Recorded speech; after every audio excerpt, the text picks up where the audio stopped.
कुछ देर के लिए अपनी पार्टी की गुलामी छोड़ दीजिए, कुछ देर के लिए समाजवाद, लोहियावाद, अंबेडकरवाद, गांधीवाद की टोपी सर से हटा दीजिए। थोड़ी देर के लिए सच्चे भारतीय बनिए और ईमानदारी से सोचिए कि जब रोड टैक्स दे दिया तो टोल टैक्स क्यों, और अगर टोल टैक्स देना ही है तो रोड टैक्स क्यों। जब हमने कमाने पे इनकम टैक्स दे दिया तो खर्च करने पे जीएसटी क्यों, और अगर खर्च करने पे जीएसटी देना ही है तो फिर इनकम टैक्स क्यों। जब हमने इनकम टैक्स दे दिया, उसके बाद जो हमने अपने बैंक में एफडी रखी, बैंक में अपना पैसा रखा, उसके ब्याज के ऊपर इनकम टैक्स क्यों। इस कानून, ये जो टैक्स का मखड़ जाल चल रहा है ना, इसके खिलाफ आवाज उठाइए। मैं बार बार कह रहा हूं, जब तक आप दल गुलामी करते रहेंगे, पार्टियों की गुलामी करते रहेंगे, तब तक भारत में सिस्टम में रिफॉर्म नहीं होगा, व्यवस्था नहीं सुधरेगी। इस घटिया टैक्स मकड़ जाल के कारण मिडिल क्लास परेशान है, व्यापारी परेशान है, बड़े उद्योगपति परेशान है, सब परेशान है।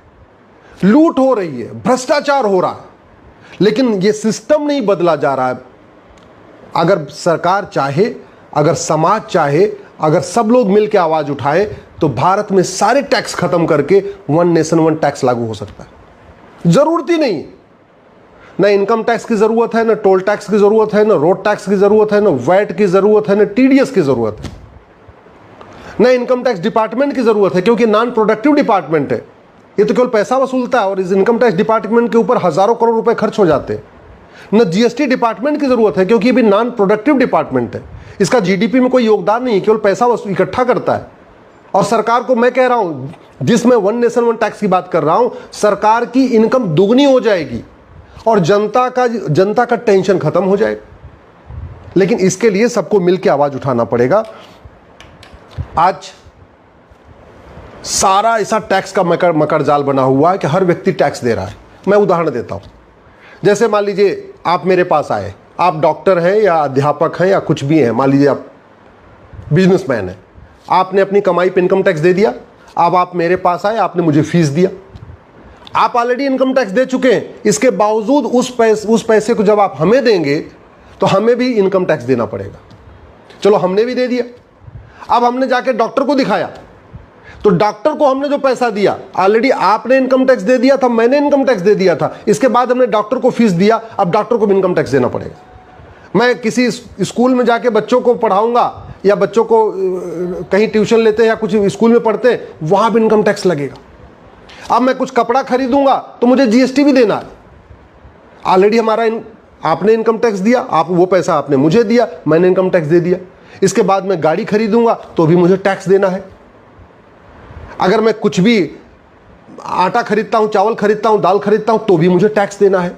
इसलिए मैं कह रहा हूं, या तो कमाई पे टैक्स लगे या तो खर्च करने पे टैक्स लगे। ऐसा नहीं होना चाहिए कि कमाई पे भी टैक्स चलता रहे और खर्च करने पे भी टैक्स चलता रहे और व्यक्ति बार बार टैक्स देता रहे। आज की डेट में लगभग 100 रुपए से बड़े नोट की जरूरत खत्म हो चुकी है। क्यों? क्योंकि भारत में इस समय 250 करोड़ खाते खुल चुके हैं। इस समय 250 एटीएम, पेटीएम, भीम, यूपीआई अगर टोटल मिला दीजिए तो 250 करोड़ यूज हो रहे हैं। भारत की जनसंख्या 150 करोड़ से कम है और एटीएम, पेटीएम, भीम, UPI, debit card, credit card सबकी अगर संख्या जोड़ दीजिए तो 250 करोड़ है। हर व्यक्ति बैंक से जुड़ चुका है। गरीब से गरीब आदमी बैंक से जुड़ा हुआ है, आदिवासी बैंक से जुड़ा हुआ है, किसानों को किसान सम्मान निधि आती है, वो भी बैंक में जाती है। 55 करोड़ बैंक खाते, जनधन खाते खुल चुके हैं। जनधन खाते उनके खुलते हैं जिनकी एनुअल इनकम 50,000 रुपए से कम होती, तो आप खुद सोच सकते हैं। हर व्यक्ति बैंक से जुड़ा हुआ है। और वैसे भी जो गरीब है, एकदम आदिवासी है, वो कोई बहुत महंगा ट्रांजैक्शन करता नहीं है। वो 1,000 रुपए का सामान खरीदता, 1,500 सामान खरीदता, 2,000 सामान खरीदता। वो ऐसा सामान खरीदता नहीं है जो बहुत हाई, जिसकी वैल्यू बहुत ज़्यादा हो। वो आईफोन नहीं खरीदता, वो कार नहीं खरीदता, वो बाइक नहीं खरीदता। वो गरीब आदमी अपना साइकिल खरीद लेता है और अपने छोटे से उसमें रहता है। सरकारी आंकड़े कहते हैं कि भारत में 80% लोग पर डे 100 रुपए से कम खर्च करते हैं और जो 20% लोग पर डे 100 रुपए से ज़्यादा खर्च करते हैं उनके पास एटीएम, पेटीएम, भीम, UPI, debit card, credit card है। इसका मतलब 100 रुपए से बड़े नोट की जरूरत ही नहीं। सरकारी आंकड़े कहते हैं इस समय दुनिया में सबसे ज़्यादा यूपीआई का, सबसे ज़्यादा ऑनलाइन ट्रांजेक्शन भारत में हो रहा है। इसका मतलब अगर 5,000 रुपए से महंगे सामान का कैश लेन देन बंद कर दिया जाए तो भी कोई फ़र्क नहीं पड़ेगा, लोग आराम से ऑनलाइन खरीदते रहेंगे। सरकारी आंकड़े हैं कि 130 करोड़ आधार बन चुका है। इसका मतलब सबकी प्रॉपर्टी को आधार से लिंक कर दिया जाए तो भी किसी को कोई दिक्कत नहीं आएगी। ये 3 काम हो जाए ना, 100 रुपये से बड़ी नोट बंद हो जाए, 5,000 रुपये से महंगे सामान का कैश लेन देन बंद हो जाए और 50,000 रुपये से महंगी प्रॉपर्टी आधार से लिंक कर दी जाए, तो भ्रष्टाचार खत्म हो जाएगा, टैक्स चोरी खत्म हो जाएगा। और उसके बाद केवल 2% एक्सपेंडिचर टैक्स लगा दिया जाए, मतलब इनकम टैक्स खत्म, टोल टैक्स खत्म, रोड टैक्स खत्म, वैट खत्म, टीडीएस खत्म, ये जीएसटी का इतनी मोटी किताब खत्म, जिस जीएसटी को फॉर्म भरने के लिए बाकायदा चार्टेड अकाउंटेंट रखना पड़ता है। सब परेशान है बेचारे, छोटा व्यापारी हो बड़ा व्यापारी सब परेशान।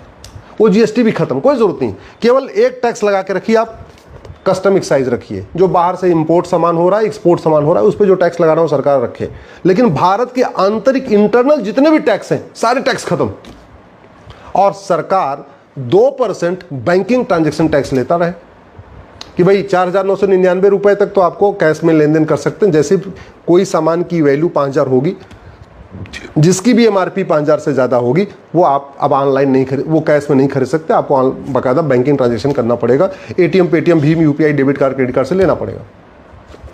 और उस पर केवल 2% एक्स्ट्रा देना है, यानी 100 रुपये का सामान है तो 102 रुपये देना है, 1,000 का सामान है तो 1,020 देना है। इतना ही करना है, बहुत ज़्यादा नहीं करना। 1 लाख का सामान है तो 1,02,000 देना है। लेकिन उसके बदले आपको कुछ भी नहीं देना, ना टोल टैक्स देना, ना रोड टैक्स देना, ना वैट देना, ना टीडीएस देना, ना जीएसटी देना। सारे मतलब जितना ये मकड़जाल है कानून, सारे खत्म।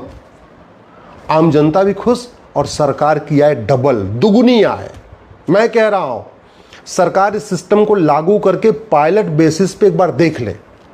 मैं ये भी कह रहा हूं कि पूरे देश में नहीं, कम से कम जो भारत के मेट्रो सिटीज है, दिल्ली, मुंबई, चेन्नई, बेंगलोर, लखनऊ या राज्यों की जो राजधानियां हैं, एक बार वहां पायलट बेसिस पे करके देख ले कि ना वहां 100 रुपए से बड़ी नोट चलेगी, ना वहां 5,000 रुपए से महंगे सामान का कैश लेन देन होगा, ना प्रॉपर्टी, न तो 5,000 सुपर कैश लेन देन होगा, और प्रॉपर्टी आधार से ले। इतना करके देख ले, और 2% केवल 2% बीटीटी लेती रहे, 2% बैंकिंग ट्रांजैक्शन टैक्स लेती रहे, सरकार की इनकम डबल हो जाएगी। न इनकम टैक्स डिपार्टमेंट की जरूरत, न जीएसटी डिपार्टमेंट की जरूरत, न वैट डिपार्टमेंट की जरूरत, किसी की जरूरत ही नहीं है। बैठे बैठे सरकार को बढ़िया पैसा आता रहेगा और डबल इनकम हो जाएगी, गारंटी के साथ कहता हूं। पायलट के basis, as a pilot project इसको दिल्ली, मुंबई, चेन्नई, बेंगलोर में, ऐसे 4 शहरों में तो आराम से देखा जा सकता है। गुजरात के अहमदाबाद में देखा जा सकता है, लखनऊ में देखा जा सकता है, जो राज्यों की राजधानी वहां आराम से देखा जा सकता है। और नहीं देश की सभी राजधानियों में, कम से कम 4 शहरों में तो देखा जा सकता है। 6 महीने की सर्कल ये सरकार देख ले। इससे केवल यही फायदा नहीं होगा, केवल व्यापारियों का शोषण नहीं रुकेगा, बल्कि जीडीपी भारत की 2% बढ़ जाएगी। जिस दिन ये सारे टैक्स खत्म हुए, केवल बैंकिंग ट्रांजैक्शन टैक्स लगा, मैं गारंटी के साथ कहता हूं भारत की जीडीपी 2% बढ़ जाएगी। और क्या फायदा होगा? और फायदा ये होगा, घूसखोरी बंद हो जाएगी। जब 100 रुपए से बड़ी नोट बंद हो गई, 5,000 रुपए से महंगे सामान का कैश लेन देन बंद होगा, तो आदमी घूस लेके क्या करेगा क्या? क्योंकि वो अब बेचारा कैश में कुछ खरीद ही नहीं सकता 5,000 रुपए से महंगे सामान का।